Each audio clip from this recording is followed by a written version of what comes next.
오늘 하나님께서 우리에게 주시는 말씀은 베드로전서 1장 8절 말씀입니다. 신약성경 베드로전서 1장 8절의 말씀입니다. 주님의 말씀을 봉독합니다. 예수를 너희가 보지 못하였으나 사랑하는도다.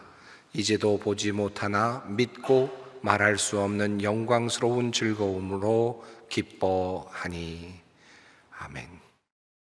저는 2002년도에 이런 질문을 품고 남아프리카 공화국으로 갔습니다. 기독교인들이 어떻게 아파르트헤이트라는 인종차별 정책을 만들고 또 지지할 수 있었을까? 사실 제 선교지 선택은 조금 별난 부분이 있습니다. 제가 신학을 공부하게 된 이유도 조금은 특별했습니다.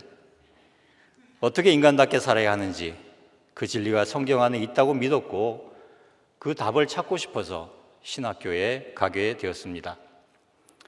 그 질문은 또한 저를 영국에 가서 공부하게 했고 결국 남아공으로 가게 만들었습니다. 처음에 도착했을 때 저는 솔직히 남아공이 굉장히 두려웠습니다.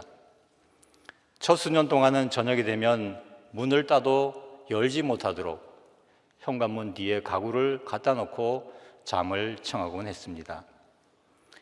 도로의 중앙 분리대에는 잔디를 키우기 위해서 스프링클러를 돌리면서도 흑인 지역에는 수도를 공급하지 않는 이 나라, 정말 내가 제대로 온 것인가 하는 그런 의구심도 들었습니다. 23년이 지난 지금 저는 이렇게 말할 수 있습니다. 이 나라는 아름답고 내가 사랑하는 나라입니다. 하지만 저는 동시에 압니다. 이곳은 깊은 상처를 입은 나라입니다. 그리고 여전히 저에게는 그 질문이 남아 있습니다. 어떻게 그리스도인이면서 이런 상처를 줄 수 있었을까? 그리고 어떻게 그 상처를 싸맬 수 있을까? 이 질문은 사실 저를 굉장히 겸손하게 하고 조심하게 만들었습니다. 그리고 그 답을 복음에서 찾으려고 많은 노력을 기울였습니다. 누군가가 여러분에게 최상의 조건을 지닌 롯데타워 시그니엘 레지던스 펜트하우스를 주겠다 그러면 여러분에게 어떤 마음이 들겠습니까? 아마 가슴이 뛰고 숨이 막힐 걸로 생각합니다. 그런데 이게 진짜입니다. 그리고 그 사람이 누구냐 하면 내가 한때 배신했던 사람입니다. 그에게 상처를 주고 등을 돌렸던 내가, 전혀 받을 자격이 없는 내가 오히려 가장 큰 선물을 받게 된 것입니다. 그가 찾아와서 여러분에게 이렇게 말합니다. 나는 너를 한 번도 잊은 적이 없다. 언제나 너를 사랑했고 너에게 만족할 만한 행복한 삶을 주고 싶었다. 그래서 준비했고 이제야 주는 거다. 여러분이라면 뭐라고 하시겠습니까? 아마 저는 받을 자격이 없습니다. 제 앞에 나타나지 마십시오라고 말하고 싶을 겁니다.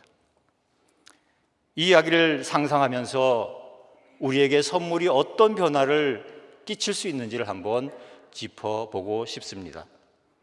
첫 번째는 정서적인 변화가 일어납니다. 과거가 생각나 부끄러워지고 용서를 비는 마음이 생깁니다. 자격 없는 나에게 보상이 아니라 값없이 주었다는 사실 때문에 나의 자기 중심성은 무너지게 되고 겸손함이 자리하게 됩니다. 이 엄청난 것이 바로 내 것이라는 사실에 설명할 수 없는 기쁨과 감사가 당연히 솟구치게 될 것입니다.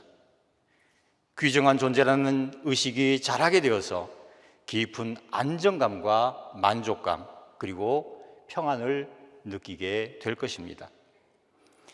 둘째는 내적 자아의 변화가 일어나게 됩니다. 이전의 나가 아니라 새로운 나가 생겨나게 되고 내 안에 그 사람과의 거리감이 무너지고 화해가 되면서 마음이 열려 진정으로 사랑할 수 있는 그런 자리로 나가게 될 것입니다. 감사, 만족, 기쁨에 흐르게 됩니다. 그리고 문제를 대하는 태도가 달라지고 이웃을 살피는 시선들이 열리게 되며 흔들리지 않는 그런 마음을 갖게 될 것입니다. 이런 큰 선물은 단순히 일회성으로 끝나는 그런 감정이 아닙니다. 힘든 상황을 마주하더라도 이때를 생각해서 모든 것들을 이어낼 수 있는 그런 저력을 제공해 줍니다. 세 번째로는 행동의 변화도 일어납니다. 자연스럽게 선물을 준 사람을 위해서 무엇인가를 하고 싶어하는 호혜성의 반응이 나타납니다. 선물을 준 사람과 관계를 더욱 강화하려는 자발적 노력 또한 나타납니다. 선물의 가치 인식 정도에 따라서 선물을 준 사람에게 때로는 내 목숨까지도 내줄 수 있다는 마음을, 생각을 갖게 됩니다.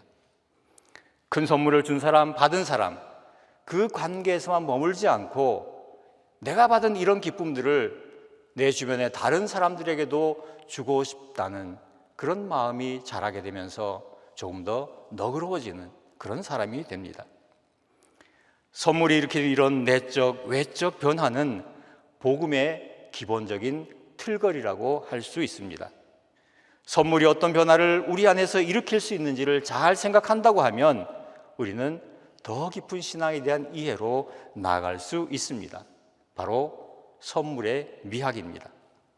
선물이 일으키는 변화는 선물의 가치와 긴밀하게 연결되어 있습니다. 선물이 크면 클수록 그 변화가 더 클 수 있다는 말입니다.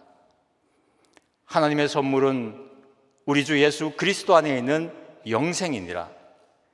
우리가 하나님께로부터 받은 선물은 바로 이 영원한 생명이라고 바울은 분명하게 말합니다. 이보다 더 큰 선물이 있을 수 있겠습니까? 이것은 절대적 가치입니다. 더 큰 것은 존재하지 않습니다. 그 절대적 궁극적 가치로 인해서 십자가에서 발길을 돌렸던 제자들이 다시 돌아와서 자기의 목숨을 바칩니다. 이 영생의 선물이 변화를 일으키지 못한다고 하면 문제는 오롯이 받는 사람 자신에게 있습니다. 받는 사람의 감수성과 열린 마음이 결정적으로 작용을 합니다.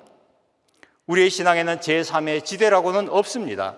알곡과 죽정이, 양과 염소, 열매 맺는 가지와 불살라지는 가지, 그 둘만 존재하게 됩니다. 그리고 그 둘의 차이를 만드는 것은 바로 선물을 제대로 수용하느냐, 받아들이냐의 여부에 달려 있습니다. 이 선물은 믿음으로 받아들입니다. 그리고 이 믿음에 대해서 루터는 오늘 우리의 상황에 딱 맞는 깊은 통찰을 제공해 주고 있습니다. 믿음이란 우리 안에 일어나는 신적인 활동이다. 그것은 우리를 변화시키고 하나님으로부터 새롭게 태어나게 하고 옛 아담을 죽이고 우리의 마음과 생각과 정신과 모든 능력에 있어서 완전히 다른 인간을 만들며 성령의 임재를 불러온다. 믿음을 이례적 사건으로 보지 않고 우리 안에서 우리를 변화시키는 계속적인 하나님의 주권적 활동으로 보고 있습니다. 이런 의미에서 성경은 믿음과 관련해서 잘한다는 표현을 쓰고 있습니다. 오직 우리 주, 곧 구주 예수 그리스도의 은혜와 그를 아는 지식에서 자라가라. 여기서 성장의 주체가 인간이 아닌 것에 주의해야 합니다. 인간이 노력해야 한다는 뜻으로 들립니다. 하지만 여기서는 어린이 아이에게 그래 잘 자라거라 하는 일종의 격려 같은 것입니다. 고린도전서 3장 6절이 그것을 뒷받침하고 있습니다. 심는 이나 물 주는 이는 아무것도 아니로되 오직 자라나게 하시는 이는 하나님이시니라. 또 가지는 줄기에 붙어 있기만 하면 열매를 맺게 된다는 요한복음 15장의 예수님의 말씀도 그렇습니다. 하나님 자신이 주권적으로 선물을 믿음으로 받은 자를 자라게까지 하시는 것입니다. 영생을 선물로 받은 사람은 모든 사람이 알아보고 사람 변했네라고 말하게 됩니다. 성경에도 사람 변했네, 여기에 해당하는 표현이 있습니다. 그런즉 누구든지 그리스도 안에 있으면 새로운 피조물이라. 이전 것은 지나갔으니 보라 새 것이 되었도다. 선물을 받은 사람, 이제 그는 더 이상 옛사람이 아닙니다. 완전히 새로워진 사람, 새 생명을 지닌 새로운 피조물입니다. 영생이란 선물이 그를 새롭게 빚고 이전과는 비교할 수 없는 새로운 존재로 탄생시킵니다. 바야흐로 새 사람의 출현인 것입니다. 이 새 사람은 외적 신체적 변화를 통해서 만들어지는 존재가 아니라 선물을 통한 마음의 변화를 통해서 만들어집니다. 이것은 곧 에스겔 선지자에게 약속하셨던 내가 새 영을 너희에게 두고 새 마음을 너희에게 주되라는 말씀의 성취입니다. 입술로는 나를 존경하나 마음은 내게서 먼 사람과 겉은 번지를 하나 속은 썩어 있는 회칠한 무덤에 대한 하나님의 치유였습니다. 하나님의 선물을 받은 이 새로운 인간은 언제나 기뻐합니다. 영원한 생명이 이 기쁨의 근원입니다. 그리고 이 기쁨은 샘물처럼 마음속에서 흘러넘쳐 이웃에게 나누어 줄 때 완성됩니다. 이 기쁨이 곧 제자들에게 나누어 주고 싶었던 예수 그리스도께서 가졌던 바로 그 기쁨입니다. 이 기쁨은 절대로 감출 수가 없습니다. 보는 사람으로 하여금 저 사람은 뭐가 저리도 기쁠까 하는 궁금증을 유발합니다. 그래서 전도하게 됩니다. 이 선물을 받은 피조물은 날마다 그를 생각하고 그를 기쁘게 하는 일을 찾습니다. 그가 무슨 말을 하든 귀담아 듣고 하려고 합니다. 그의 말씀을 기뻐하는 사람이 됩니다. 그리고 이제 모든 선한 일은 하고 싶어서 하는 일이 됩니다. 선물이 이렇게 마음을 바꾼 것입니다. 해야 하기 때문에 하는 일이 더 이상 아닙니다. 하지 않으면 벌 받을까 두려워서 하는 그런 일은 더더구나 아닙니다. 그래서 예배는, 선행은 감사와 기쁨의 자리가 되고 드러내는 것보다 몰래 하는 것을 더 좋아하게 됩니다. 무익한 종의 비유가 성취가 됩니다. 또한 하나님의 선물이 내린 이 기쁨은 하나님만을 바라보게 만들면서 세상에 더 이상 시선을 돌리지 않게 합니다. 기쁨과 만족을 얻기 위해 짓던 죄를 더 이상 지을 이유가 없어졌기 때문입니다. 영원한 생명의 선물을 통해 이미 벌써 충만해졌기 때문입니다. 이렇게 죄의 유혹도 그 힘을 잃습니다. 선물을 준 하나님을 기쁘시게 하는 것이 최고의 관심사가 된 사람에게 일어나는 자연스러운 변화입니다. 이렇게 새 사람은 세상을 사랑하는 일에서도 죄에서도 자유하게 됩니다. 이 영생의 선물은 그 어떤 것도 하나님과 끊을 수 없는 단단한 관계를 형성합니다.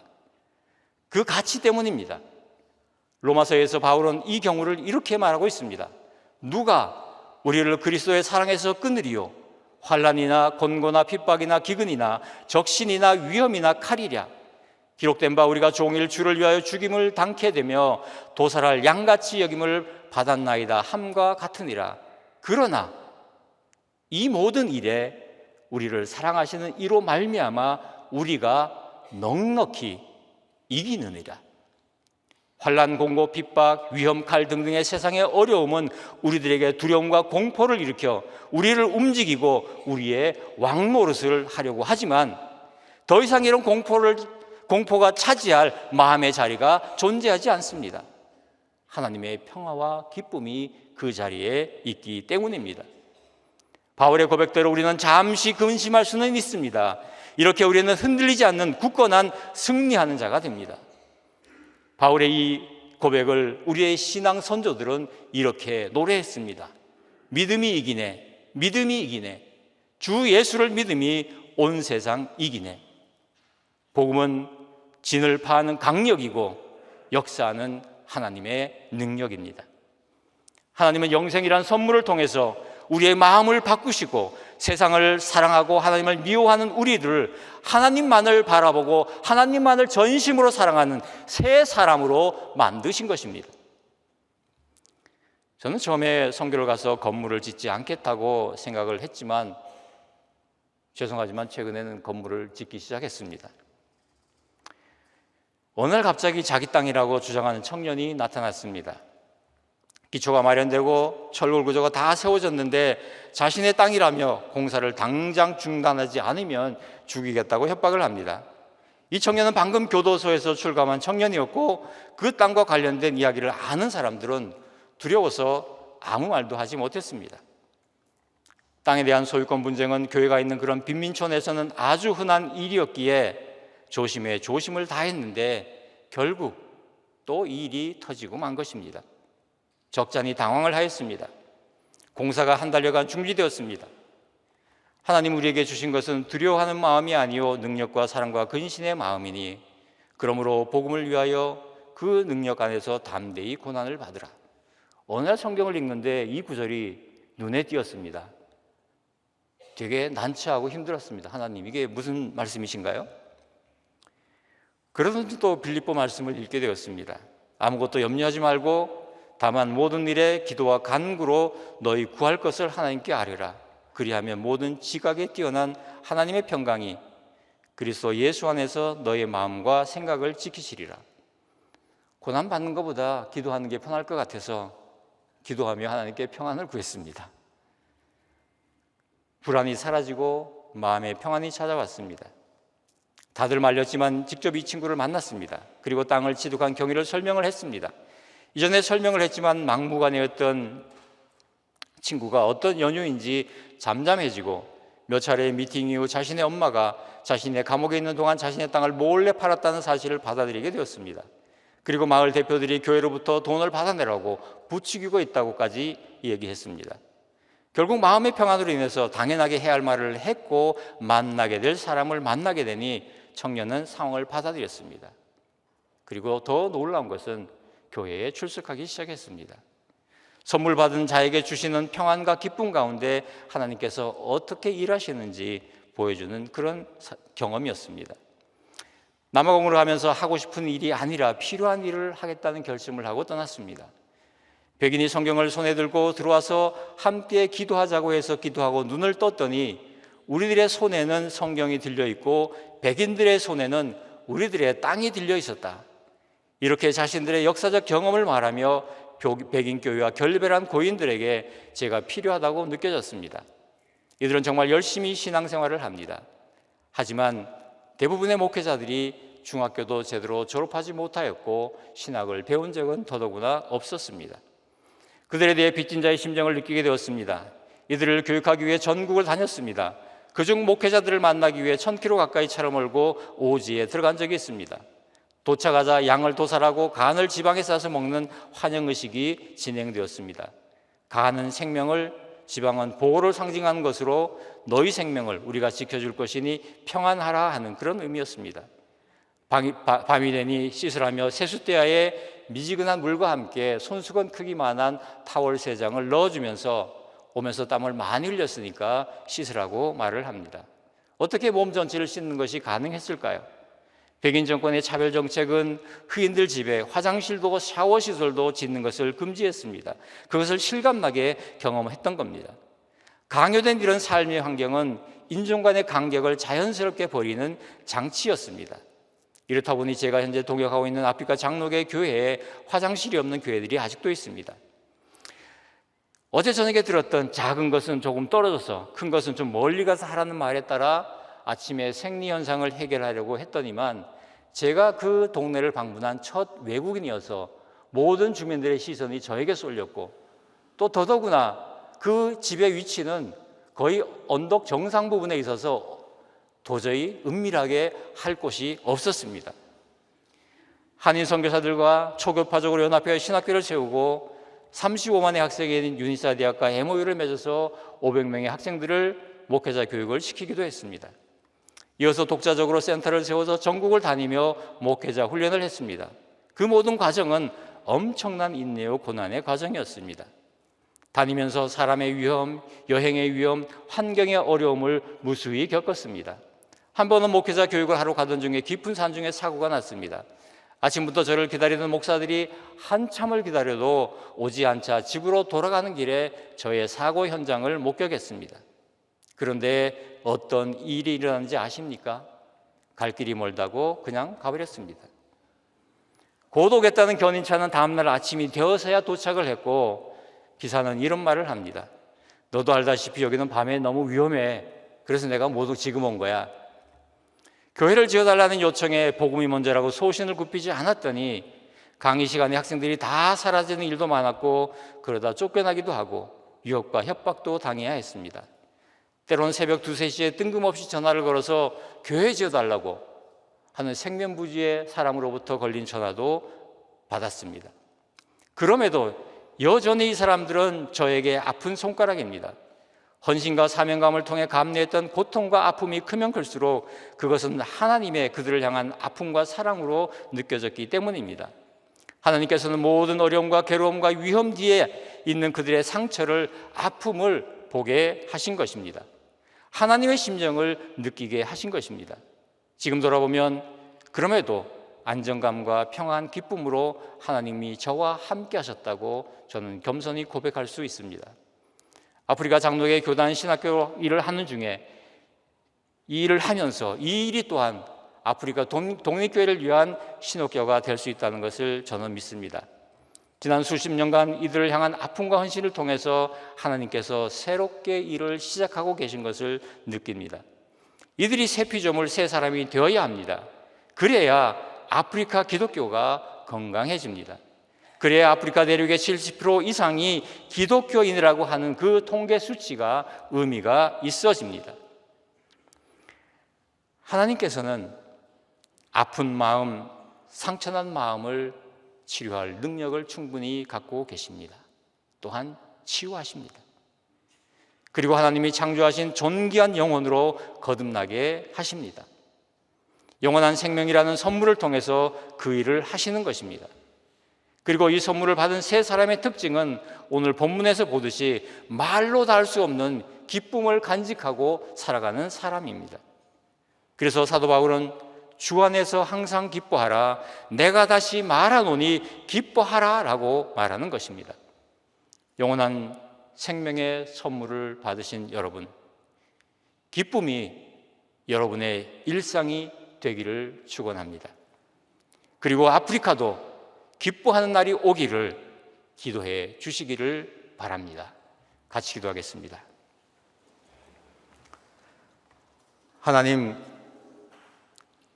도살당하는 양처럼 자신을 내어주신 죽음과 부활을 통해 우리에게 영원한 생명을 선물로 주신 주님을 영원히 찬양합니다.